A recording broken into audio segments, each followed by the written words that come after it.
8%. Deepening the pain, China is Canada's second biggest seafood customer, second only to the United States. It is not steel or oil, but lobsters that have become the focal point of a multi-billion-dollar trade dispute.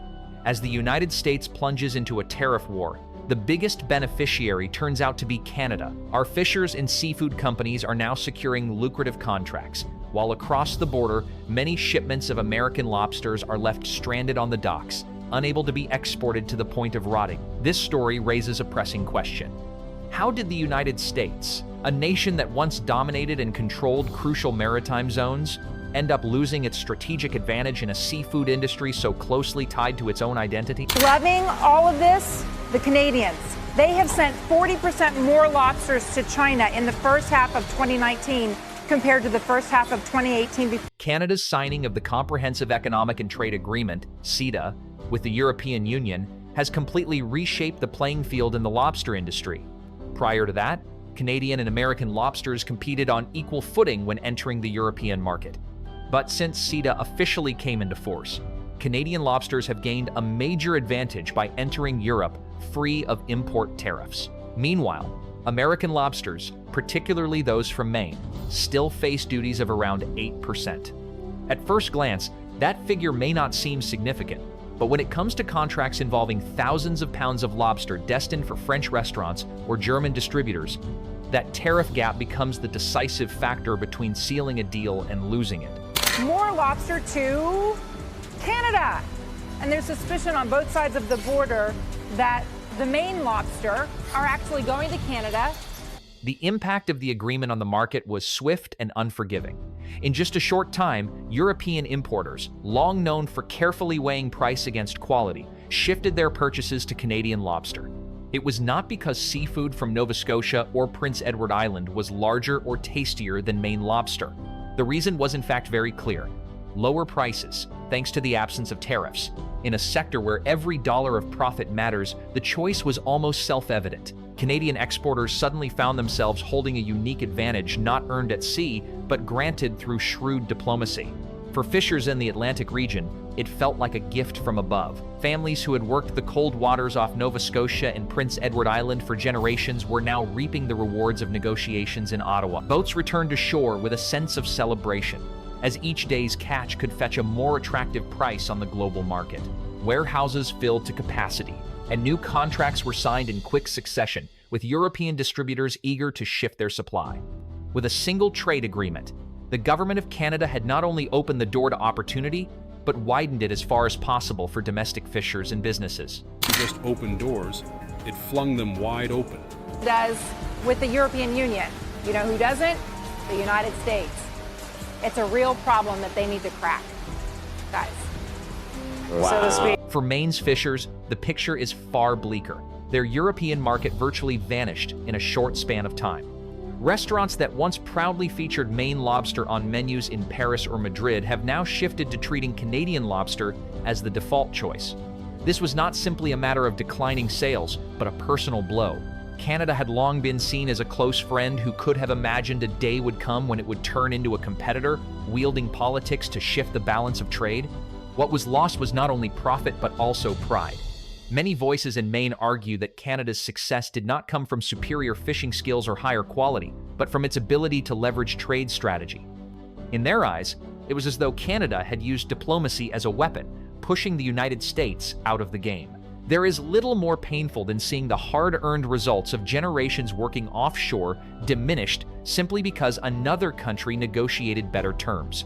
What makes matters worse is how quickly the shift occurred. Once European importers had built stable networks with Canada, they showed little interest in returning to American suppliers, even when Washington tried to renegotiate. Now, long-term contracts have been signed, business ties are strengthening, and Canadian lobster is no longer seen as a backup option. It has become the standard. This is not just a temporary win, but the foundation for Canada's enduring presence in the international market. About 20% of the exports of U.S. lobster went to where?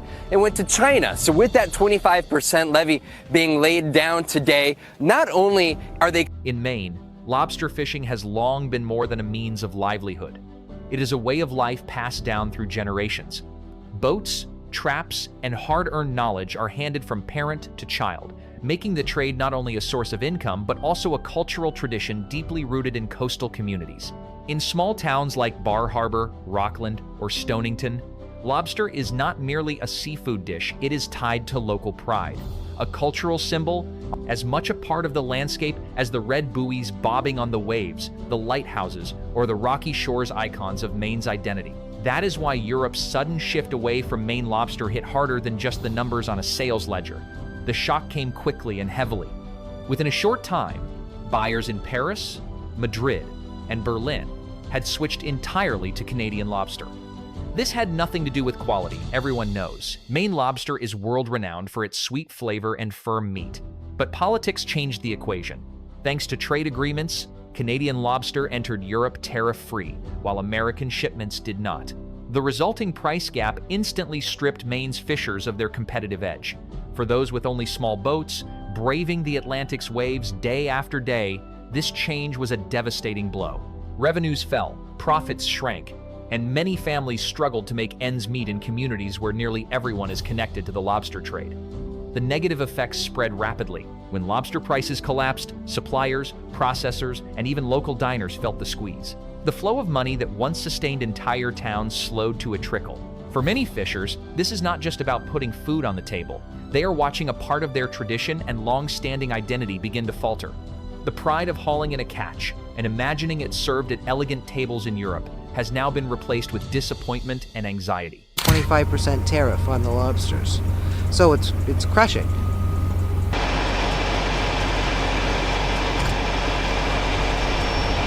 What makes this shock even harder to swallow for Maine's fishers is their sense that the rules of the game have been bent.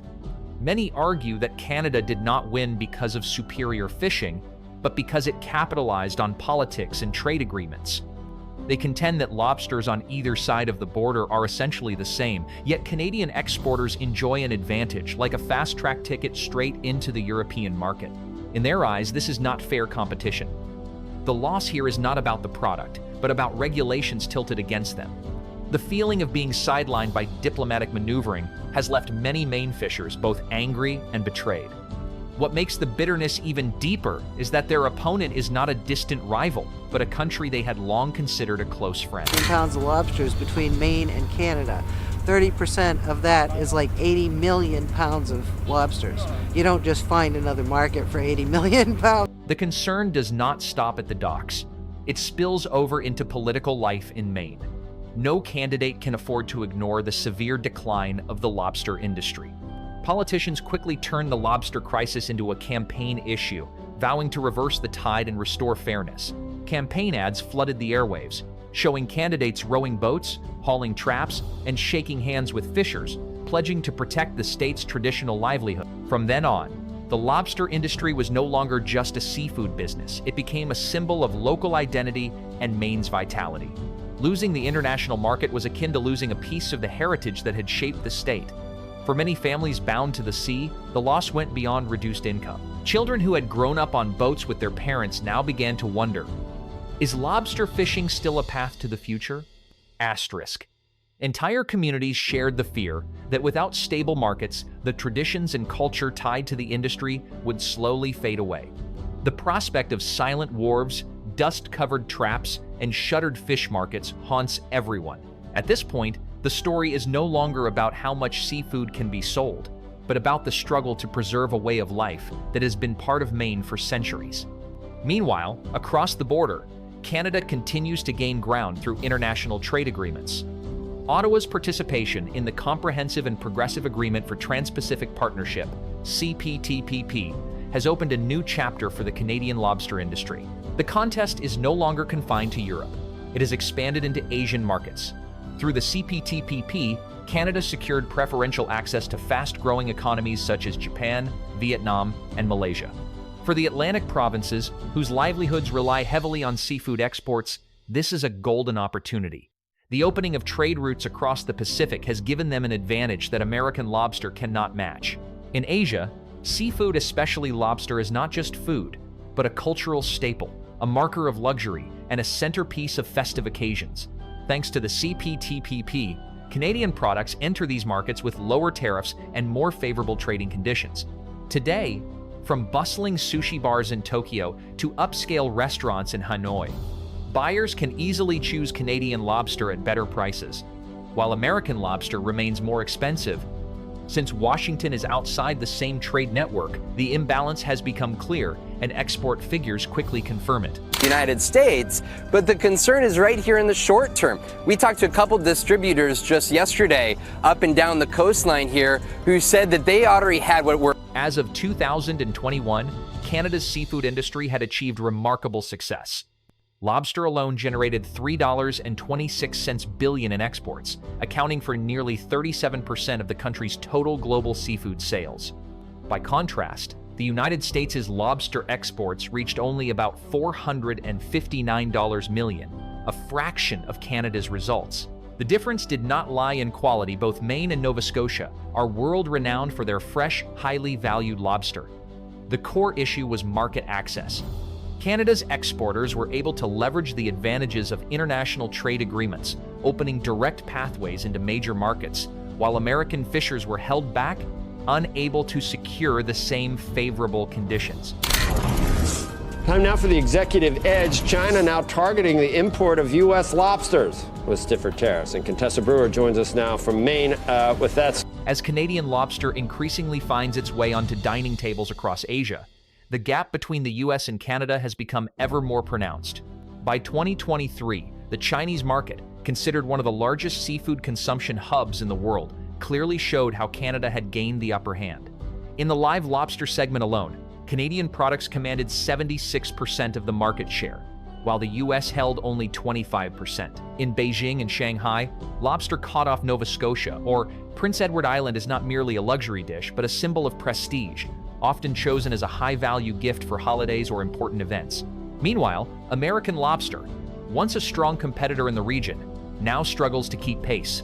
This growth is reflected not only in export figures, but also in the way the world perceives the industry. Canadian lobster is gradually becoming the new global benchmark for seafood. Marketing campaigns that highlight freshness, sustainability, and premium quality, combined with the advantages of trade agreements, ensure a steady supply for Asian consumers who value both reputation and price. Canada delivers on nearly every front. By contrast, the U.S. continues to scramble for space, as most long-term contracts have already been secured by Canadian companies.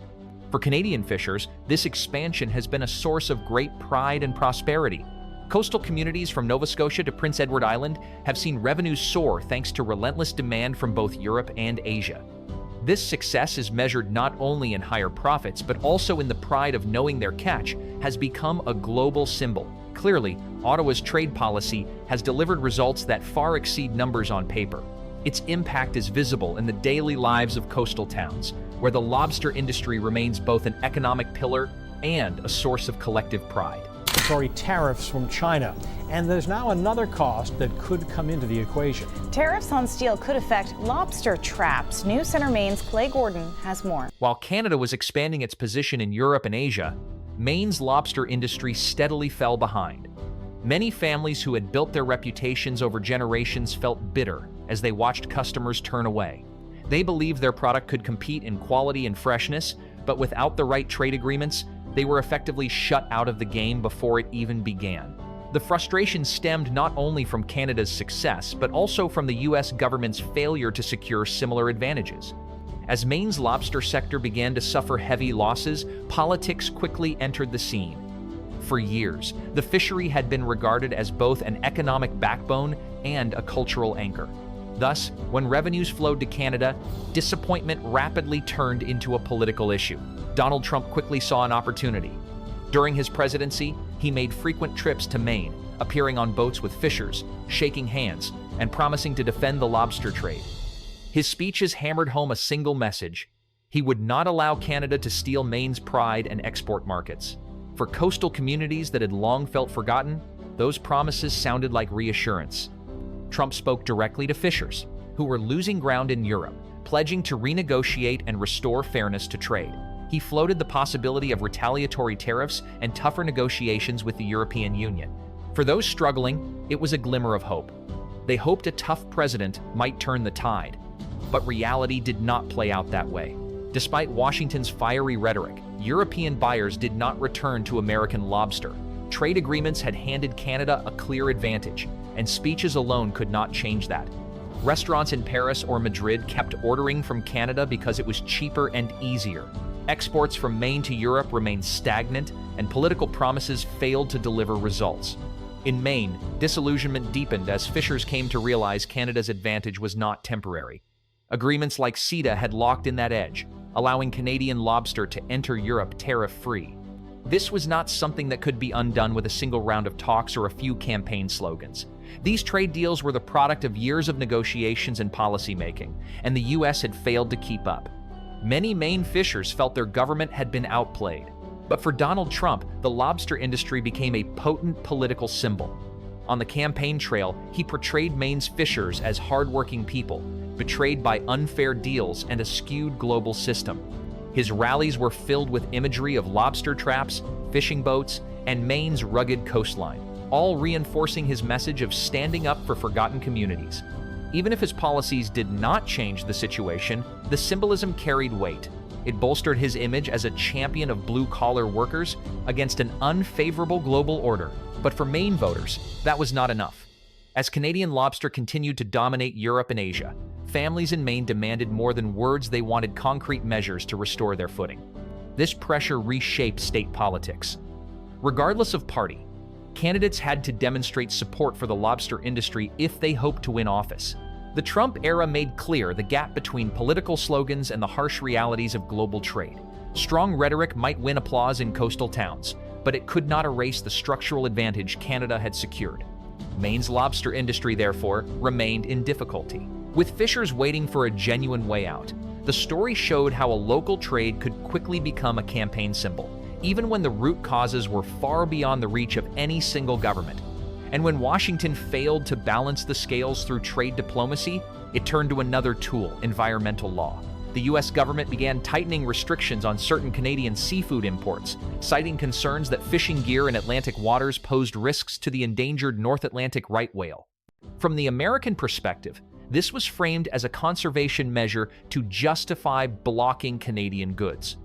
But for Canadian exporters, it looked like a trade barrier dressed in the language of environmental protection, an attempt to shield Maine's lobster industry from further decline. The North Atlantic right whale is among the most endangered species in the world, with fewer than 400 believed to remain.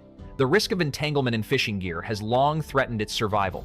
Environmental groups in the U.S. seized on this issue to push Congress into action. In Maine, politicians amplified the concern, claiming Canadian fisheries posed a serious danger to the whales. And using that as a legal rationale for tightening import rules, for Maine's fishers, this seemed like a chance to hit back against Canada's growing advantage. Yet, Ottawa immediately rejected the accusations outright. Canadian officials insisted Washington's motives were not truly about conservation, but about disguising protectionism under the cloak of environmental concern. From Ottawa's perspective, it was obvious the U.S. cared more about shielding Maine's lobster industry from competition than about saving whales. As a result, Canadian exporters suddenly found themselves needing to prove not only product quality but also environmental credibility. A battle that began over tariffs and trade agreements had now turned into a fierce debate over ecological responsibility. Canada did not accept defeat. Instead, Ottawa countered with a new approach, building the image of Canadian lobster as a premium, sustainable, and eco-friendly product. The government supported fishers in Nova Scotia and Prince Edward Island in adopting modernized practices while launching campaigns. To demonstrate that Canadian seafood was safe for whales and met international ecological standards, these efforts were not only about refuting U.S. allegations. The larger goal was to position Canadian lobster as the responsible choice in the eyes of global consumers. As the trade war dragged on, both countries realized tariffs were no longer the only weapon. By 2025, subsidies had become the new tool. Maine Senator Susan Collins spearheaded an $80 million allocation from the National Sea Grant Program. The funds were directed to supporting coastal communities, investing in sustainable research, and helping lobster fishers absorb the losses from years of market share erosion. For Canada, this money felt like a lifeline, especially as margins in the industry grew thinner. The U.S. government tacitly acknowledged that without strong support, Maine's lobster industry could collapse. Generations had once lived off European and Asian customers, but now they depended increasingly on Washington just to stay afloat. The subsidies helped them purchase equipment, cover losses from reduced exports, and improve operations. Yet, they addressed only immediate hardships, not the structural trade advantage Canada had built over years. Naturally, Ottawa did not stand by as the U.S. tried to turn the tide with subsidies. The federal government and Atlantic provinces responded with support packages of their own.